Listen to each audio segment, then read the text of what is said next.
नमस्कार, मैं सत्यजीत सिंह पुनः आपका स्वागत अपने इस YouTube चैनल सत्यजीत ब्लॉग में करता हूं। आशा करता हूं आप सब लोग आनंद से होंगे, कुशल मंगल से होंगे, क्योंकि थोड़ा सा सीज़न में बदलाव आया है। आप लोगों को सावधानी से रहना चाहिए, कम से कम उत्तर भारत में सभी लोगों को बीमारियां काफ़ी ज़्यादा इधर बीच हैं। बहरहाल हम लोग जैसा कि हम लोग की जो रेगुलर वीडियोस जा रही हैं उसमें मैंने आपसे पिछले वीडियो में एक बताया था कि थोड़ा सा चेंज होगा सिलेबस में। जो फिफ्थ जो अमेंडमेंट हुआ है, पांचवा जो संशोधन हुआ है उसके अकॉर्डिंग, और मैंने आपको बताया था कि जो चीज़ें आई थी वो ये कि जीएस में काफ़ी चेंज है, कई सारे एक्ट्स बढ़ जाएंगे। आज वो लगभग ओपन हो चुका है, उसकी मार्केट में पता चल गया है कि कौन कौन से नए एक्ट्स आपके इंक्लूड हो जाएंगे। लास्ट टाइम भी मैंने जब उस वीडियो में था तो ये तो आप लोगों को बताया था कि पर्सन विद डिसेबिलिटीज के लिए, उनके राइट्स के लिए, सीनियर सिटीजन्स के लिए और वुमेन और चिल्ड्रन पे ऑफेंसेस के अगेंस्ट में जो एक्ट्स हैं, जो भी सोशल रेलिवेंस के टॉपिक्स हैं वो बढ़ेंगे। और ये तो एक चेंज हुआ है, लेकिन इस चेंज के लिए ही साथ में एक और मेजर चेंज हुआ है जो हम लोगों के लिए जानना बहुत ज़रूरी है। क्योंकि अगर हम सिलेबस देखें तो प्री और मेंस का, तो प्री में कुछ लॉ के पेपर में ऐसे टॉपिक्स थे जो मेंस में नहीं आ रहे थे, लेकिन अब जो नया चेंज हुआ है जीएस का पेपर में, अब वहां पे आपके जीएस के पेपर में ये इंक्लूड कर दिया गया है। जैसे international relations, affairs and international institutions, तो ये पहले मेंस के जीएस के पेपर में नहीं था, अब ये वहां पे तो है ही है प्री में, उसी के साथ साथ ये मेंस में भी आपके पूछा जाएगा। तो बेसिक जो चीजें थी, डिफरेंसेस थे, वो मैंने आपको बताया था कि जो पहले 5 पेपर थे अब वो 6 पेपर होंगे मेंस में, और 6 पेपर में 3 तो लॉ के आपके पेपर रहेंगे। लॉ के पेपर में भी चेंजेस आए हैं, तो कोशिश करेंगे हम आज की ही वीडियो में उन चेंजेस को डिस्कस कर लें, नहीं तो उसको अगली बार डिस्कस कर लेंगे। आज क्योंकि यही लेंथी हो जाएगा। आपके टोटल 9 एक्ट्स बढ़े हैं, 9 acts plus 2 topics, total 11 new changes आए हैं जीएस के पेपर में। जीएस का paper is now a lengthy paper, पहले भी लेंथी था लेकिन अब थोड़ा सा वो और ज्यादा लेंथी हो गया है। तो ऐसे में आप लोगों को पढ़ाई, जो लोग रेगुलर कर रहे हैं, क्योंकि अभी जैसे ही सुबुगाहट आई है वैकेंसी की, सब लड़के बहुत पैनिक हो गए हैं, दौड़ भाग रहे हैं। ऐसा नहीं करना है। मैं इतने दिन से आपको यही समझा रहा था कि आप पढ़ते रहिए, पैनिक मत होइए। अब जो चीज जहां पर है वो आप उसको चेंज नहीं करने वाले हैं, तो इस वजह से आप लोग अब स्थिर हो जाइए और पढ़ाई करिए, पैनिक करने की जरूरत नहीं है। जहां भी जिस इंस्टीट्यूट से आप जुड़े हुए हैं वो इंस्टीट्यूट आपको पढ़ा रहा होगा। जिस इंस्टीट्यूट में आप जाते हैं, या मान लीजिए अभी आप नहीं गए हैं, जहां आप जाना चाहें वहां जा सकते हैं, क्योंकि मेरे पास में सभी बच्चों का 4 से 5 तक मैंने आप लोगों को बताया हुआ है, मैं अवेलेबल रहता हूं फोन पे, तो वहां पे सभी बच्चों का फोन आता है, तो मैं उनको वहीं पर रह करके गाइड करता रहता हूं। जो भी जरूरत की चीज होती है तो 4-5 मिनट में वो लोग अपनी बात कर लेते हैं। तो ये जो चेंजेस हैं, मेजर चेंजेस हैं, आप लोगों के लिए बहुत इंपॉर्टेंट है। इसी पर एक नया बैच हम लोग उस नए चेंज के साथ में 14 तारीख से मैंने आप लोगों को बताया था, वो आज से हम लोगों के यहाँ 3 दिन का ओरिएंटेशन शुरू हो गया है। अभी 3 दिन ओरिएंटेशन और चलेगा, फिर उसके बाद बैच स्टार्ट हो जाएगा। तो उसी तरीके से आप भी जहां पर हैं, अब इन सब चीजों को ध्यान में रखते हुए, मैंने पहले ही आप लोगों से कहा था मेंस कम प्री आपको पढ़ना है, मेंस की तैयारी शुरू कर दीजिए, और ये जो नए एक्ट्स हैं इन पर आप थोड़ा सा टाइम देना शुरू कर दीजिए। तो अगर हम लोग डिस्कशन करते हैं कि अब क्या चेंजेस हुए, तो 2 पार्ट में डिस्कस करेंगे। एक तो जीके के पेपर में क्या चेंज आया है, और सेकंड लॉ के पेपर में क्या चेंज है। तो आज हम लोग पहले जो डिस्कशन करते हैं, क्योंकि मेजर अमेंडमेंट जीके के पेपर में हुआ है, तो वो जो अमेंडमेंट जीके के पेपर में ऐड हुए हैं वो हम लोग आज डिस्कस करते हैं। चलिए स्टार्ट करते हैं। तो अभी देखा जाए तो जो जीके का पेपर है, एक फ्लो में हुआ करता था, सिंपल सा जीके होता था, history of India, Indian culture, geography, Indian polity, science, technology, जो हम लोग सब उससे अकस्टम्ड थे। लेकिन अब क्या चेंज हो गया है, अब पूरे जीके के पेपर को हमको 3 पार्ट में डिवाइड करना पड़ेगा, डिवीजन करना पड़ेगा, तभी हम लोगों का एक पूरा कॉम्प्रिहेंसिव जो नया जीके का सिलेबस हुआ है वो हम लोग समझ पाएंगे। तो सबसे पहले हम लोग इस जीके को 3 पार्ट में डिवाइड करते हैं।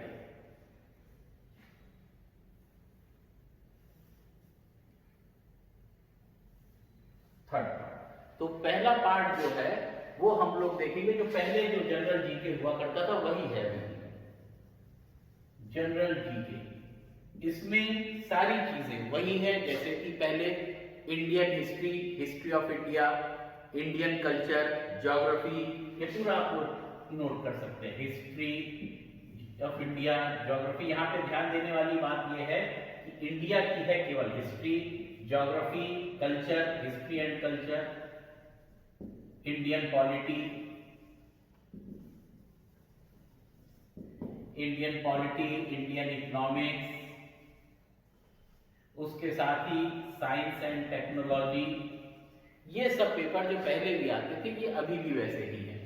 अब देखिए यहाँ पे जो सेकंड और थर्ड पोर्शन की मैंने बात की, तो थर्ड पोर्शन में एक चीज जो बढ़ गई है वो आप लोगों को बहुत गौर से देखनी पड़ेगी, क्योंकि जो प्री में जो लॉ का पेपर था उसमें जो लास्ट 2 टॉपिक्स थे, एक तो था current international news, current international events, current international events, ये आपका जुड़ गया है करंट इंटरनेशनल इवेंट्स। साथ ही साथ आप देखेंगे कि इंटरनेशनल अफेयर्स एंड इंस्टीट्यूशंस भी एड ऑन हो गया है। International affairs and international institutions. अब यहां पे आप ध्यान दीजिए, ये जो पोर्शन था current international events, international affairs और इंटरनेशनल इंस्टीट्यूशंस, ये लॉ का पेपर जो आपका था उसमें 2 टॉपिक्स हुआ करते थे। मैंने आपको अपने वीडियोस में बताया, नेक्स्ट जो मेरा वीडियो होगा वो मैं लॉ के ही चेंजेस के बारे में डिस्कस करूंगा। तो वहां पर ये जो लॉ के प्री के पेपर में था वो यहाँ पे अब जीके में भी डाल दिया गया। इसका मतलब ये हुआ कि अब केवल और केवल ज्यूरिस्प्रूडेंस ऐसा बचा है जो कि प्री में यूपी में है, मेंस में नहीं है। पहले 3 टॉपिक्स हुआ करते थे, ज्यूरिस्प्रूडेंस, करंट इंटरनेशनल इवेंट्स और इंटरनेशनल इंस्टीट्यूशंस। ये 3 टॉपिक थे जो आपके मेंस में नहीं थे, लेकिन अब केवल ज्यूरिस्प्रूडेंस मेंस में नहीं है, ये दोनों भी मेंस में आ गए। तो ये पहला डिवीजन हो गया जनरल जीके, दूसरा हो गया जो करंट वाला इंटरनेशनल पोर्शंस जोड़ा गया है, इंडिया एंड द वर्ल्ड भी इसमें इंक्लूडेड है, India and world, India and world. तो अभी जो इसमें क्वेश्चंस का फ्रेमिंग होगा वो मैं आगे डिस्कस करूंगा, अभी तो हम लोग इसके केवल सेटअप पे और चेंजेस पे डिस्कस कर रहे हैं। और तीसरा जो पोर्शन जुड़ा है वो टॉपिक्स ऑफ सोशल रेलेवेंस, सामाजिक वस्तुओं के जो चीजें हैं, सामाजिक चीजों से जिनका लेना देना है, सामाजिक परिप्रेक्ष्य में जो चीजें हो रही हैं उसमें जो डिवीजन हुआ है उसमें ये इंक्लूड किया गया है। और इसको अगर आप देखिए तो 3 पार्ट में डिवाइड किया जा रहा है। 3 पार्ट में हम डिवाइड कर रहे हैं इसको। एक तो हम डिवाइड कर रहे हैं फर्स्ट, पर्सन विद डिसएबिलिटीज, PWD, जो दिव्यांग लोग हैं, दिव्यांग जन हैं, उनसे संबंधित पहला सोशल रेलेवेंस। दूसरा जो हम लोग सोशल रेलेवेंस देख रहे हैं वो देख रहे हैं मदर, पेरेंट्स और एंड सीनियर सिटीजन्स।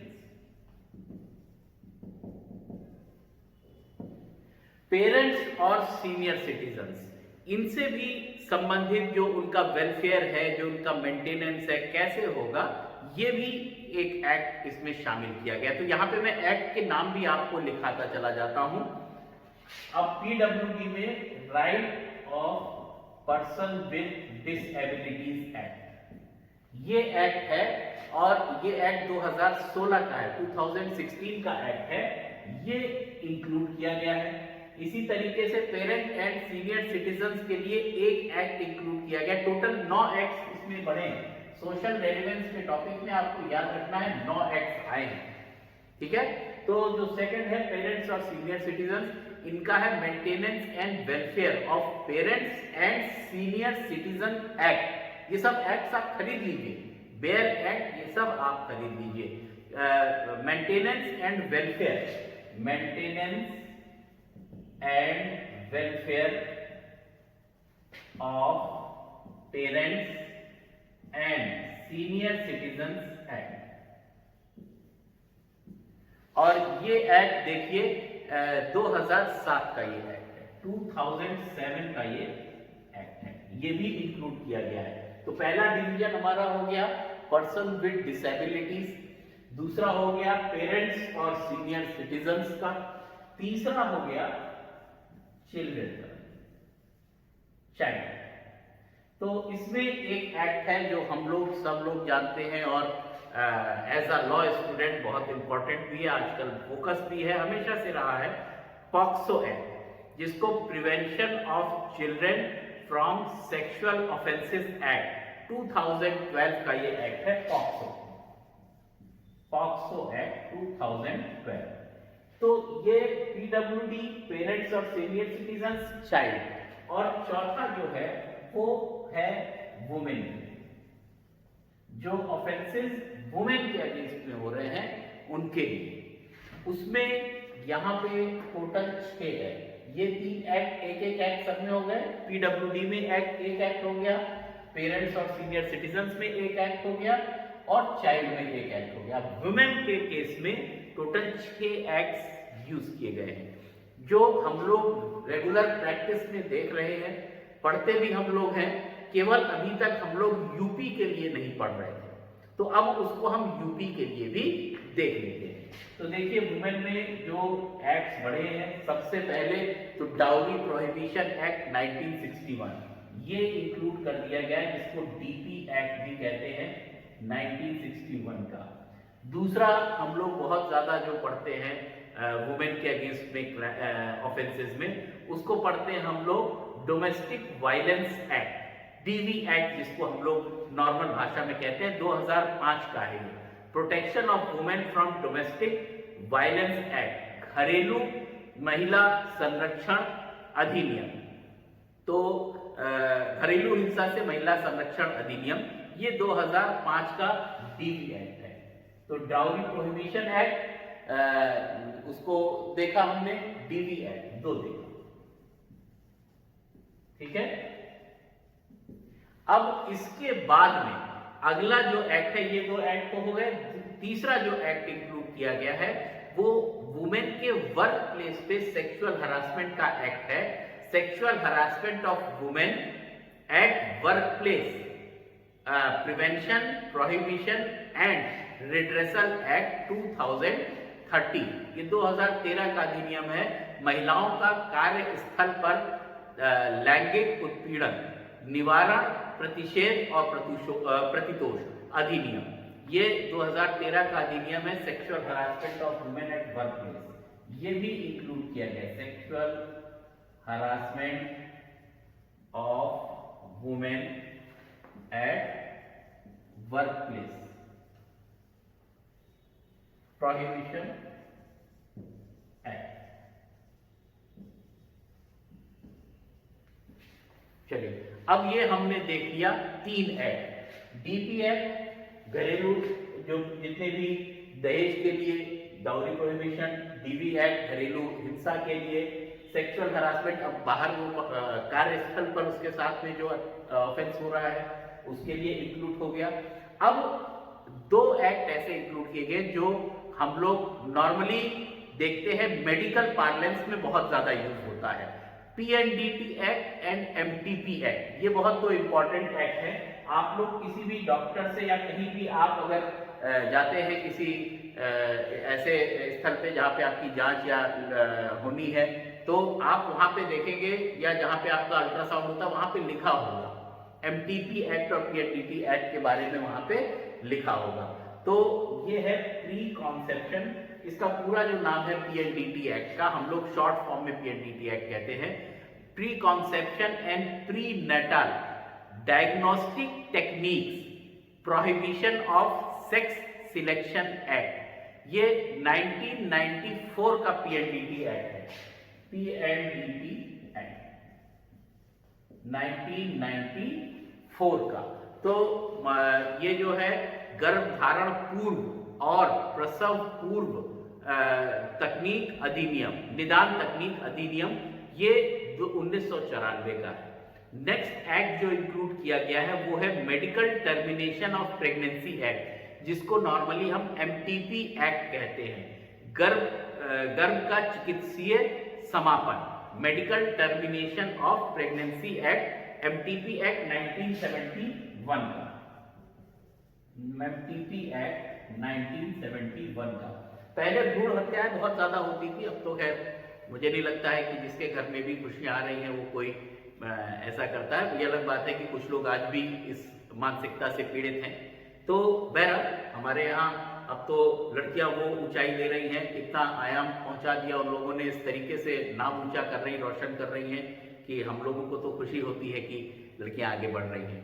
चलिए, MTP एक्ट हो गया, और एक एक्ट और है, इंडिसेंट रिप्रेजेंटेशन ऑफ वुमेन, स्त्री अपशिष्ट रूपण प्रतिषेध अधिनियम, ये 1986 का एक्ट है। Indecent representation of women, indecent representation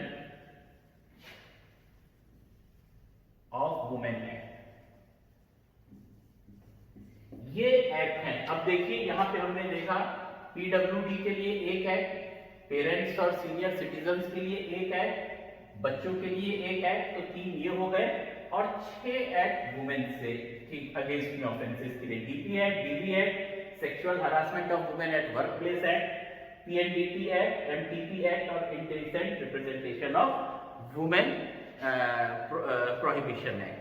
तो ये टोटल 6 एक्ट्स इंक्लूड किए गए हैं, plus India and world international institutions, international affairs, current international events, ये सब चीजें इंक्लूड की गई हैं GS के पार्ट पे। तो आप सबको इन सब चेंजेस के लिए रेडी रहना है, ये सब तैयारियां शुरू कर दीजिए। ये माइनर एक्ट के लिए जो सारे एक्ट्स हैं, ये 9 एक्ट्स आप खरीद लीजिए। अब ये आपकी जरूरत है अगर आप यूपी का क्लियर करना चाहते हैं एग्जाम, क्योंकि GK is very important part. अभी कितने नंबर का क्या पोर्शन होगा ये डिस्क्लोज नहीं है, लेकिन जो चीजें हैं वो ऐसी ही हैं कि अभी तक जो GK आप पढ़ते थे, GK को टफ बना दिया है, थोड़ा सा कठिन तो किया ही है। जो GK आप पढ़ते थे अभी आप केवल history, geography, Indian polity, Indian economics, science, technology और करंट नेशनल इवेंट्स, ये इसी से काम चला लेते थे। करंट नेशनल इश्यूज, ये इनसे आप काम चलाते थे, लेकिन अब इन्हीं के साथ में आपको करंट इंटरनेशनल अफेयर्स भी देखने पड़ेंगे, इंटरनेशनल इंस्टीट्यूशंस, इंडिया और वर्ल्ड, विश्व और भारत के बीच में जो संबंध और जो स्थिति परिस्थिति चल रही है वो भी आपका उसको अभी अध्ययन करना पड़ेगा। और साथ ही साथ ये 9 है, तो इस GK के पेपर को हमने अपने समझ से 3 पार्ट में विभाजित किया है। आप लोग भी इसको ऐसे ही विभाजित करके देखें, तभी आप प्रॉपरली इसको समझ पाएंगे। ये वीडियो हम लोगों ने आज GK में जो बदलाव हुए हैं उस पर किया है। नेक्स्ट जो हमारा अपकमिंग वीडियो होगा उसमें जो टोटल सिलेबस, पहली चीज, और लॉ के पेपर में जो बदलाव हुए हैं वो जानना जो आपके लिए जरूरी है, क्योंकि स्ट्रैटेजी अगर आपकी प्रॉपर है आपका सिलेक्शन कोई नहीं रोक सकता है, और स्ट्रैटेजी अगर प्रॉपर नहीं है तो आपका कोई सिलेक्शन करा नहीं सकता है। पढ़िए लिखिए, बढ़िया से मस्त रहिए, पैनिक मत होइए। अभी तक जो नहीं भी पढ़ रहे थे मेरे इतने कहने के बावजूद, वो लोग भी अभी से भी अगर तैयार कर लेंगे, ऐसा कुछ नहीं है, सभी लोगों के लिए वो तुरंत इसी वक्त आ रही है। अगर आपको 10 दिन का टाइम मिल रहा है तो दूसरे को भी 10 दिन का टाइम मिल रहा है, इसलिए पैनिक मत होइए, पढ़ाई करिए, फोकस करिए। टाइम टेबल मैंने आपको बनाने को कहा था, टाइम टेबल बनाइए, अपने मेंटर्स, अपने टीचर्स जिनसे भी आप जुड़े हुए हैं उनसे जुड़ जाइए, उनके पास क्लास में जाइए, उनसे पूछ लीजिए, वो लोग आपको और बेहतर गाइड कर देंगे। इतना ही मेरा कहना है। चलिए, बहुत बहुत धन्यवाद। अगली वीडियो हम लोग फिर नेक्स्ट 2 से 3 दिन के अंदर अंदर मैं जो लॉ के बदलाव है वो मैं डालूंगा। चलिए, बहुत बहुत धन्यवाद, नमस्कार। और एक रिक्वेस्ट और है, मेरे वीडियोस को आप लोग अपना प्रेम देते रहिए, लाइक, शेयर और सब्सक्राइब करते रहिए। धन्यवाद, नमस्कार।